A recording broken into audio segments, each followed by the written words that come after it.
It is already June, time for another episode of Unfiltered Brew. I am Deb Miles. And I am Kim Becker. And we're here to just have a chat with you. You know what? And I've been thinking about this whole thing about chatting, which we love to do, and people love hearing it. Yes. But I have a thing about change now.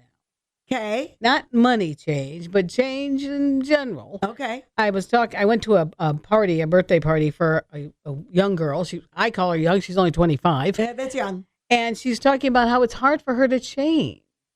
Well, there are a lot of people that don't listen. I sometimes don't like change either. But you get stuck in your ways, right? At 25? Well, you know what? I think that's fear for them because they don't know what's coming. I can look back at the changes that took place at 25 with my 59-year-old brain and think, oh, that's not a big deal, right? You come up with a change now that I'm not used to. I'm like, I don't know whether I want to. I mean, I know the change can be either good or bad, right? Yeah, there's a lot of change that bring you heartache and sorrow. We've been through that with losing husbands and stuff. So that's not good. But there's also change that maybe you didn't see coming or that came to you and you realize it's really a good thing. But you don't know what you don't know. That's true. You don't know what you don't know. So what I know that's familiar to me is okay. So I think that when I look at the possibilities, well, the change could be negative and it could be worse or it could be positive. But what if it's not? What if it's not positive? Right, but you've got to have, I don't know. I tried to tell her to be hopeful, that not be afraid of change. Well, and so what I have learned with some of those different things, and I wish I would have known this when I was 25, that if I make the change and it doesn't work out, then I would ask the question, okay, what am I supposed to learn from this? Right. Because if there's a lesson in it, then there's no mistake. That's absolutely true. And I should have been that smart to say something like that. But what I said, well, yes, you're young and you can always change what you change. Right? Mike always said, I would tell you what, that man was so wise beyond his years. He would say, you make a decision. And if it's not the right decision, then you make another decision. Right. Just because you make a decision and it's not right, or if you don't feel like it's right, there's nothing holding you back from making another decision. I think there might be fear involved because she's living with two other people now, and now she's got a great job, and she wants to get her own apartment. Oh. But she's afraid to. She can talk to my son. Yeah. You know what? Because we were talking about it the other day. He lived with the same kid his junior year in college, his senior year in college. They got an apartment together off campus. The year after they graduated, they lived together. And now this year, that kid got engaged. He's getting married in August. And so Seth moved out into an apartment on his own. Best thing he ever did. He loves it. Yeah. Loves being in his own apartment. It's part of growing up, That's I think, to be able to take care of yourself by yourself first. Mm-hmm. And even I'm noticing that after my change in my first husband passed away. My second one is I'm now divorced from. But the whole thing about dating, and we talk about my dating. I don't want to talk about a lot today, but. Oh, that's my favorite subject. I know, but I'm so bad at it.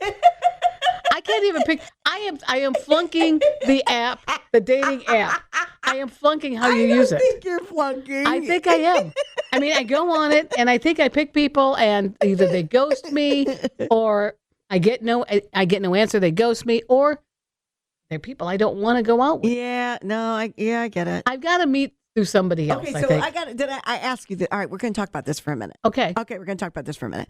So I said to my son, have you taken your dating profile, what you have written, and run it through AI? Oh, that's a great idea. Okay, so maybe I didn't tell you, but I told my son. So what you need to do is take what you wrote. So you copy it and you paste it. Paste it into one of the AI, whether it's ChatGPT or Gemini or whatever. Make me sound fun. Make me sound flirty. Make me sound whatever. I don't want to sound easy. Then put that. Don't make me sound easy. And because let me tell you, you know what I did that for? I did it for my bio. Because we talked a little bit off air about like confidence and that kind of thing. And so I undervalue the things that I've done. And I get it back after I put it in there. I'm like, Dang, I'd hire me. Damn, I'm pretty good. Exactly. I had a great life. Yes. So you need to do that with your bio. Oh. You need to copy it and throw it in ChatGPT and do a couple versions of it. Make me sound professional. Make me sound sassy. Make me sound whatever it is. And then redo it because I feel that writing is not my forte. Well, not about myself. Agreed. But then if you can say, like I said, you just take that in there and then you can put in, add that, I'm not an outdoors person. Add that, I get weekly manicures. Add that, you know what I mean? Right. Then it'll go in and it'll weave it all in there and make it that much more appealing, let's just say. Because I know there's a man out there. There is. For me, I know there is. There is. He doesn't have to be the best looking. He has to be attractive, right? He has to have some kind of means. He has to have his own. Does he need to have all of his teeth? Yes. Yeah, or buy some. Okay. You're not choosy. I don't know if I want dentures. They shouldn't be rented teeth, though. If you're going to buy them, you should own them. No, yeah, right. I can buy my own box of chiclets. I don't need that. Right, that's right. But you're right, and because that says something about somebody. Yes. If they have teeth, or they went and had implants or something, right. or veneers, that means they have a pride in themselves. Right. Okay. So follow me. So we should take the ChatGPT one step further. Okay. So what we should do is to have him redo your bio, and then have him take that bio and said, with this personality of my personality, what attribute should I be looking for in a mate? Because then you can put that in there too, because maybe that's what's missing. That might be because all these guys, all they want to do is watch documentaries and hike. Oh, you love both of those things. Yeah, I'm not hiking anywhere. Even though, I'm lost 47 pounds now. I'm feeling better, looking better now. Yes, you are. I don't hike. No, me neither. I'm 5'2". I have no legs. Right. You know what? And I don't even think if I was being chased, I would run. I would just lay down and play dead. I don't even think if I was 5'10", I would hike. I don't like it. There's too many things that can happen when I'm hiking. Bugs right? Can happen while we're hiking. And they like to hike though in like mountains and stuff. I'm not getting near a mountain climbing up. I would say I would be waiting at the bottom of the mountain with you with a picnic basket. Well, then maybe that would be good. Yeah. But I did start talking to one man. He was a lot younger than me though. But he was talking. It was kind of fun. It was Saturday morning, and he said, he goes, how are you doing? I'm having my coffee. I'm getting my whatever. And I said, I have my coffee too. This is what I like in it. And he goes, they have salted caramel. I mean, we were just having a discussion about this. Yeah. And it wasn't really important, but it was just kind of a fun little flirty thing. And now I haven't heard from him in 2 days. So I'm pretty sure, I don't even know if he was real, but I know there's somebody out there. Absolutely. That I can talk with I just want to have somebody for companionship and to have fun, to love my animals. And I think that that's what your dating profile needs to reflect. But a lot of times, if you say fun, all of a sudden they're thinking, That's why I think you need to throw it into ChatGPT because it will be able to use a different word than fun. You know what I mean? Yeah. And so it would get rid of that and just say, and when I put it into ChatGPT, I would put, I'm not looking for a fling. Well, that's true. I thought I said long term, but a lot of times these guys, they'll say long term, but open to short term, but open to anything, basically. Yeah. And I guess that's, I don't want anything, my age, I guess I should be short term. I realize I have more years behind me than I do in front of me. Well, could be. But because if you can live to 120 now, especially with this new change on your weight, who knows? It's possible. Right. I could be and I just saw the movie Demolition Man. Maybe they can freeze me and bring me back in 30 years. That's right. And I can help out. Anyway. That's right. But I am working towards that. I just find myself with this new confidence and feeling better about myself that I'm going to try. I don't even know where I went when I started this whole conversation, but I am going to try to be more vigilant because apparently I was flunking on the app. I have friends that tell me you're flunking, and even the apps tell me I'm not doing well. They're like, you're not doing your job. Consistency. Yes. You must be consistent. Yes. Well, I'm consistent till I'm not. Until I get very disillusioned quickly. Well, but here's the thing, and I think we've talked about this before, and maybe we have, maybe we haven't. But when I remember being on the treadmill when I was dating, and I would watch like all these YouTube videos on dating after 50. Yes, because dating after 50 is so different than when I dated. When I met Mike, I was 24. Yeah, and so completely different. One of the things that they say, and I so get it now, they're like, as soon as you start talking to somebody, meet them for coffee. Really? Yes, because what happens is, and you've experienced it, yes. and that is that. It drags out and there's these conversations and it goes on for weeks at a time. And then you meet them and, they're missing teeth or they're a drag or they didn't wash their shirt or something along those lines. And then you're like, yeah, this is not for me. Now you've wasted a whole month talking with this guy. True. Whereas if you would, like the first week, if you would have started, and met for coffee, then you're like, yeah, no, this isn't who I'm looking for or whatever. And so that was one of the things, and I have stuck to that they say that meet them as soon as you can in a public place, never for dinner, never for lunch, just for coffee. Okay. Because you know what? Coffee's 45 minutes to an hour. Yeah. And then you can leave. But if you go for coffee and you decide you want to stay for lunch, you can do that. But if you go for dinner and it's a bad thing, it's a grueling 2 hours. I went for brunch.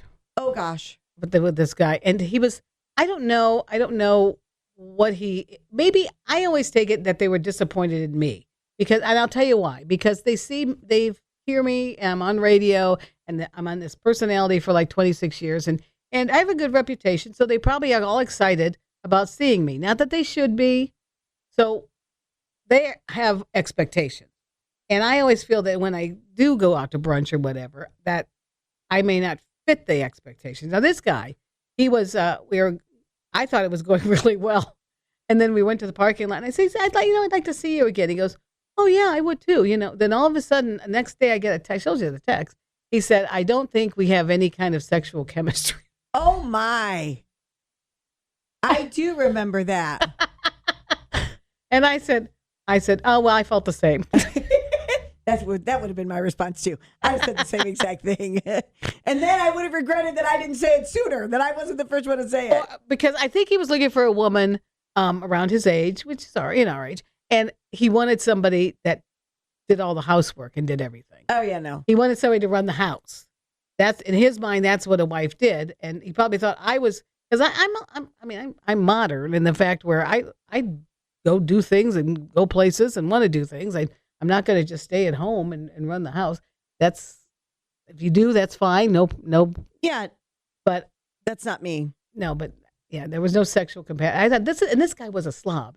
He had a ugly shirt on. He had a big boot on his ankle and he just was eating oysters. It was going all over the place. I just laughed it off. I thought, well, this stuff. And I thought to myself, but that's the first date. Can you imagine what the third or fourth date would have been like?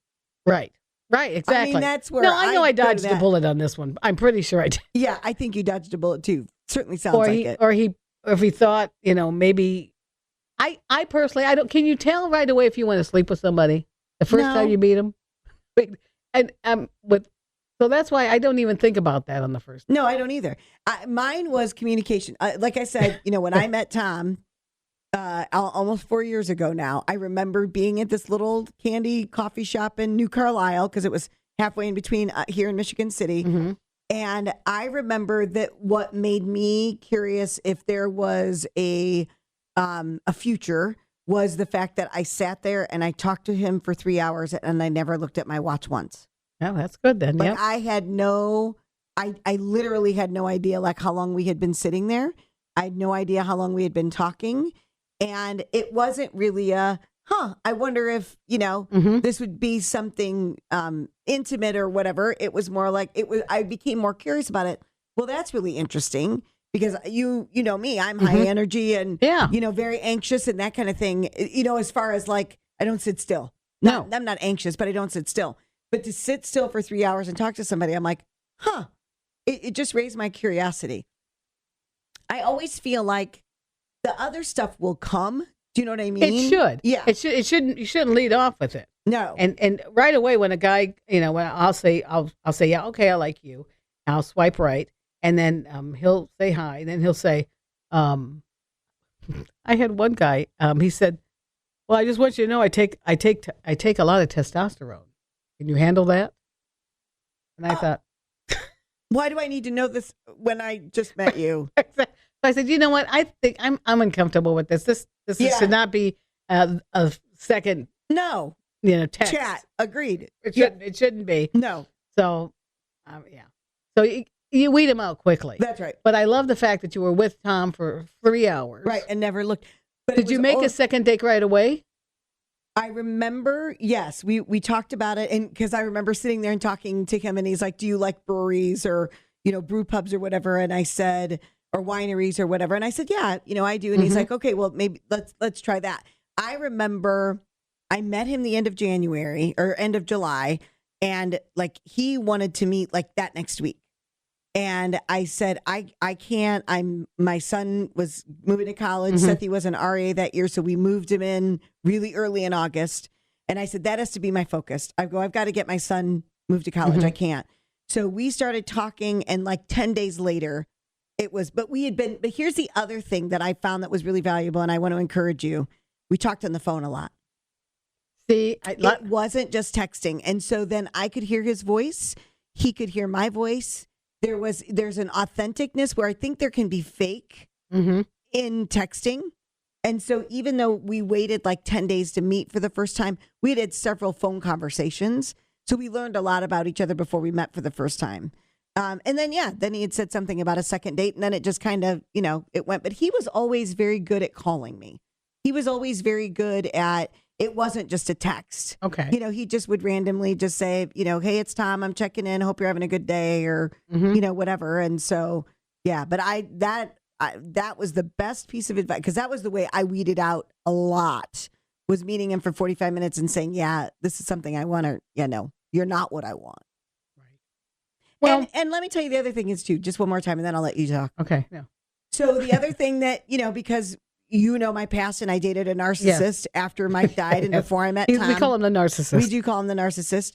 And the other thing that I learned was that the narcissist, there is something as trauma bonding, and the narcissist will ignite your nervous system. So you're looking for that excitement then, because when you're with a narcissist, like, you are on high alert all the time. Yeah. Absolutely. But it was also that you were on high alert all the time. So then and I watched a TikTok on this, and I was so glad I watched it, because it said that after you get out of a relationship with a narcissist, the green flags that you see, you actually take them as red flags. Oh. Because of the fact that a green flag means you should feel very peaceful. Well, you would take that as boring, because you just got out of a relationship with a narcissist who ignited your nervous system all the time. So now all of a sudden if you meet somebody that's a normal relationship, you could take that it's more boring, and it's not. That's the way a relationship should be. Wow. Well, I there's some truth to that, because when you're with somebody that's a narcissist, you don't know you're with a narcissist. Oh my gosh, no. Other people have to tell you. Yes, but even that, you don't want to believe them. No, so you have to be told that in order to, just to, because you think they're exciting, they're love bombing you, they're doing wonderful things, just trying to reel you in. And they do. And then what happens is then when people start telling you what it is, I know in my situation, I was that silly. And you know what? And I get so upset with myself. I'm an intelligent woman. Very much so. And so then you get into those situations, and I'm like, why didn't I see this? But they go after empathetic women. They prey on empathetic women. That's us. That's right. Absolutely. And the reason is because I can change him. I can love him enough that it'll make him want to change his ways. I know that I can. And with him, it was, he had these career goals, and he too had weight loss goals. And I'm like, well, once he gets all these goals, then it'll be better, because then it'll be, well, no, it's just the only way that I could describe a relationship with a narcissist is that they constantly moved the goalpost. Oh. So they would say, we're going to do this this month, whatever, right? When we date 3 months, we're going to do this. Then you get to the 3-month mark, and you're like, okay, let's do this. Oh, no. Now it's got to be 4.5 months before we do this. It was all the because they cannot admit failure. Correct. And so the goal line kept moving. I remember one particular instance, you're just exasperated and there was something that made him mad or whatever. And I walked out. I'm like, now what? You know what I mean? Yeah. I just remember being that way. Good and I'm for like, you. yes. But then I was like, why am I, I don't have to put up with this. No. So walking away was the best thing to be able to do. Right. And when you do it, you got to cut them off. There's no more, because they will try and sneak back in and slither back in and love bomb you all over again. Oh, it sounds terrible. It sounds like something I always do. But here's the thing, though, right? Change. Now We have to change that. Well, and now you know what to look for. So yes. You're so much more educated now than I was, right? Because of the fact that you've had other people that have talked to you about it. You understand what it is. So I think when your eyes are opened, like, okay, no, you're going too fast with this. This is not the way that this is supposed to be. This is not normal. Do you know what I mean? Yeah, yeah. It's important. And again, I guess hindsight is 20/20. And I'm just saying, getting older, I don't have to put up with anything. I don't. Correct. That's not good. When you're younger, you're used to that. You're thinking, oh, I got to get married. I got to have kids. I got to do this. I got to do that. I mean, I worked with narcissists. I work with people, and I don't have to do that anymore. No. But I think the other thing is, though, too, for you need to give yourself more credit because you are an amazing individual who has so much to offer somebody. The biggest thing is you just don't have to put up with it. No. You don't have to tolerate it. You don't have to put up with it. There's somebody out there for you. And I haven't even really, like I said, tried wholeheartedly. I would imagine if I treated this like my job, I would be probably, if I would have found somebody already. But I always in my mind wanted to lose weight, feel better, because I knew I would be a better, this is going to sound bad, I would present myself better. Sure, that makes sense. I would but by the same token, if somebody is going to fall in love with you, they're going to fall in love with your heart. Well, you'd like to think that. And they're not going to care what size you are because they can see beyond that. Well, you would hope that. Yes. And that's why but I think when you talk to people and they try and, love bomb you, or they try and, find out things about you that, it puts my guard up right away. Sure. And I'm thinking, you know what? I know what I'm worth now, and I feel better about that. So I do know that I'm worth more. You know what I'm saying? And I should be getting somebody better because look at this. In my mind, I'm not saying everybody else has to, but in my mind, it's like, I've got my confidence back. I've got my swagger back. I don't have to put up with that kind of behavior. I want this kind of behavior. And if I don't get this kind of behavior, then I just keep moving on until I find it. Correct. That's perfect. And that should be the confidence that you should walk into all these coffee dates with. Look, you know what? Here's the thing. Here's what I love about you. And that is that you've been on the air for 26 years in our market, right? You are a celebrity. I've seen it. I mean, we worked together in October's. Well, but we're talking about you right now. Okay. And I have seen it. But you know what I love about you more than anything else is that you don't act like it. No. You are just a normal, everyday person, which is why people love you. But you also don't give yourself credit. Like somebody that is going to have a relationship with you, a marriage with you, whatever, they're really lucky to have you because you're an incredible person that has so much to offer. But it's also that you've got the notoriety, but it isn't. You're not a typical celebrity. I'm not a diva. Yes, that's the word. I'm not a diva. I always joke that I am with my boss, though. I'll say, "Where's my coffee? We're having a meeting. I have no coffee."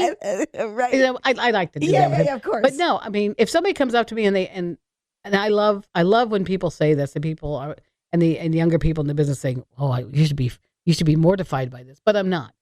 When somebody comes in, I see a woman and her daughter coming up, and the daughter says, "I've been listening to you since I was a kid. I was 5 years old, and now she may be 25 years old or 30 years old. I don't know." But I love hearing that. I love hearing that your voice is comforting. Yes, I love hearing that. And I don't ever take offense to that because what's the alternative? That people aren't listening and they haven't been listening for a long time? Right.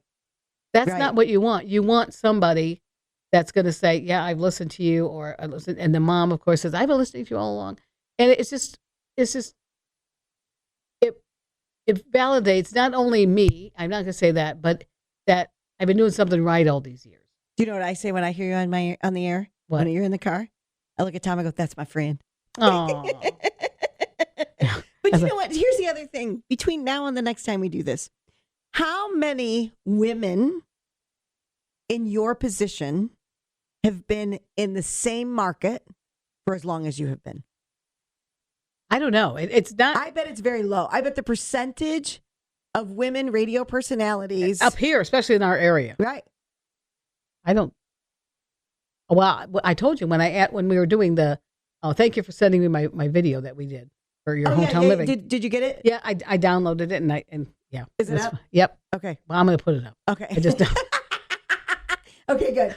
But anyway, when we did that, you asked me the question about my Hall of Fame thing and all this, the Anna Hall of Fame and all this, and so I wanted to be accurate. So I asked the man who runs it in Indy. I said, how many women from this area have been a Hall of Fame, inductee or in the Hall of Fame ever for radio in this area? He goes, well, as far as I know, and I've talked to, there's this one guy, I call him Skeleton. He's a very nice guy. And he's funny. He would love that. But he said, no, there is nobody else that's been there up there that long. That's been in the Hall of Fame. That's in the Hall of Fame. Now, I'm not saying that there aren't going to be, but people doing my job for as long as I have really is few and far between right now. Yeah. And I think for doing it as long, I've done it. It'll be 40 years. Well, and think about 40 years since you've done radio, 26 years here. Look at the changes, the market. Yeah. I look at like satellite radio, like all of those things that have come that have actually changed the industry, and yet you're still here, which says so much about you. So I want you to take that in because you have so much to offer. That says a ton about you. How many people are just at their jobs for 25 years, period? But I tell you what, I know how to stay under the radar. I know when there are bullets flying, and pink slips are coming out. But that's because you're short, right? Exactly. That's one blessing I have. Yes, I just go under the radar. I'll do it. And I think if you're thinking of going in any job, I don't even know if people even do this anymore. But to do everything, I mean, to always want to say, I'll do that, and I have. There's very seldom things that I say no to. Mm-hmm. I mean, and believe me, the only thing I regret in all my years is I never took a lot of pictures with people I always wanted to. I didn't keep them. Like I did not keep my Carrie Underwood picture because I was wearing blue. She was wearing blue. I looked like a blueberry. Oh. and she looked beautiful. And I ripped that picture up. So I have all these pictures with people, famous people that I will never show to anybody. They will never be seen unless I die and people find them in my stuff. And this is what we talk about all the time. You need to write a book. I really do. You should write a book and put it in there. And who cares what you look like 20 years ago because you look fantastic now. Now. You look fantastic now. Right. If I knew then what I know now, it probably wouldn't happen. I mean, I probably would have kept it. But there are people in this business that every time somebody has a birthday or dies that are famous, they put their picture up with them. And I think, gee, I had a picture with Keith Urban. Why am I not putting that up? That's right. I did keep my Garth Brooks pictures, but even when I was in news, I would always have, Margaret Thatcher, George Bush, people like that. I would have pictures with, and now I don't. Yeah, you should have kept all of those. I mean, I do. I have a lot of stuff, but I'll go through my stuff, but you know what? So let's go back to how we started the podcast. With change. Something that's right. And the changes that you make, but really you have done an incredible job of changing your body and the outward signs, but it's really mental. Mm-hmm. It's really the change that we make on the inside that counts. And I'm doing, but it's coming with the weight. As the weight is coming off, my mind is opening up more. But you need to value you no matter what weight you weigh. Because absolutely. If you would have valued you no matter what weight you weigh, you would have kept all those pictures. But we are so into appearance wise. Mm-hmm. I think sometimes you just have to embrace it. I was on the show a couple weeks ago doing an interview for Veterans Services, and they were having a Veterans Resource Fair. And there was a gentleman that sat next to me. You know, when somebody sits down in the chair next to me, you know, I always try and give them a little bit. All right, this is what's going to happen, and here's what you can expect, and you know, all those kind of things. And he looked at me and he's like, "I love your energy. I love your energy. You do have a great energy. You have great energy. Yeah, but I'm not a size 2. No, and but you are so good at what you do, and you are so grounded and so. But I'm not a size 2. It doesn't matter. Because in your mind, it doesn't matter. Right. But listen to what you just said. I know. I don't want to. But you know what? But I look at some of these over the year. I mean, let me tell you what. So I've been at the radio or at the television station almost 2 years now. Mm-hmm. And that was really, I'm like, you know, I remember when they offered me the job and I knew who else it was up. And I'm like, me? And that was the first thing I thought of. I'm like, I'm not thin enough to be on TV. And it wasn't. But you never let anything hold you back. No, I didn't. But what really floored me was, you know, my friend was the executive producer. And the people that I knew from here, it wasn't them. It was the higher ups that never met me in person that said, that's who we want. She has the energy that we want. It didn't matter. And so I think that's what it is. And so people can relate. Let me tell you. So I looked into hiring a coach and to make me better, right? Like help me transition through my interviews better. You know, how do I wrap things up? How do I ad lib better? Blah, blah, blah, blah, blah. And this woman works for CNN, you know, charges an astronomical amount per hour. And she was great. Loved being able to talk with her. And she said, I can't make you better. I cannot teach you what you have. She didn't say to me, if you lost about 75 pounds, you'd probably be better. No, because you are the package, because you have the self-confidence, you have everything. But it took me, and you're relatable too. But I think that's it. And you know what? And so same thing, right? What I have done, I feel is, and this is what I want to encourage you with too, is you just have to own it. Do you know what I mean? Yeah. I'm getting to the point where that's going to be, because if I keep saying if I lose this, if I do that, well, I'm doing it. So now I've got to have the self-confidence and feel better. And I am. It's coming. It is coming to me. You know what mine was? It was, okay, ready? We're going to plug our friend again. I hired Kathy Friend. Kathy Friend. Well, I know she always would get mad at me because I you know, she goes, quit saying that. And I'd say, oh, I can't wear that. I'm too fat. I can't wear that. I'm too fat. She goes, stop saying that. Yeah. And so what I needed to do, and I hired her, I said, look, I need you to dress me for my size. I'm not, by the time, right from this moment and now. And she loves that. 2 weeks from now, when I'm on the air, I'm not going to lose 50 pounds. No. So show me how to dress for the size I am right now. And that was huge because it accentuated everything. And you talk about confidence. That gave me more confidence than losing 50 pounds. That's because your mind is not as diseased as mine. I don't mean it like that. But what I mean agree is, with that. My mind is plenty diseased. My mind is plenty all right, diseased. we got to stop now. We're going over the time. But yeah, we started with talking about change and how change can be scary and good. But you know what? Sometimes you just don't have to change. You know what? Well, let me tell you something. There's a country song. You probably know who wrote it. And they said, the only thing that stays the same is that everything changes. Everything. Yeah, that's true. Everything changes. True. So you know what? That's what you can't help it. That's what you can lay your hat on. Is the only thing that stays the same is everything changes. That's true. And on that note, we have to change and say goodbye because we are done with this segment this episode of Unfiltered Brew. If you want to get a hold of us, you can. I had this lady who sent me an email. Very nice girl. Her name was also Debbie, but that wasn't the reason she was nice. But the reason she was nice was because she just said, I listened to your podcast. I'm glad you promoted it. Because I promoted it the last time and I had a soundbite of us. Oh, you did? Yeah, I got to share that. And then she was just saying, because I just love listening to you. And I just love the fact that you two are just normal people. Again, we're relatable. Yeah. Yeah, that's what I hope I am always. Next time we're going to talk about what we hope our obituary says. You know, I had to write one once in college. Did you? Yeah, we're going to talk about that next time. I didn't quite hit those goals, but it didn't matter. Right. I still had the high hopes back then. All right, last thought. Yes. And then we'll cut. So we watched the new Martin Short documentary. I did too. That? Yes. Okay, so what he says in that, this is what we're going to leave our listeners with. Okay. And what he said was, I hope on the last day of my life, I'm the best version of myself. Wow. That is my life. I had life goals. That is my life goal, to be the best version of myself on the last day of my life.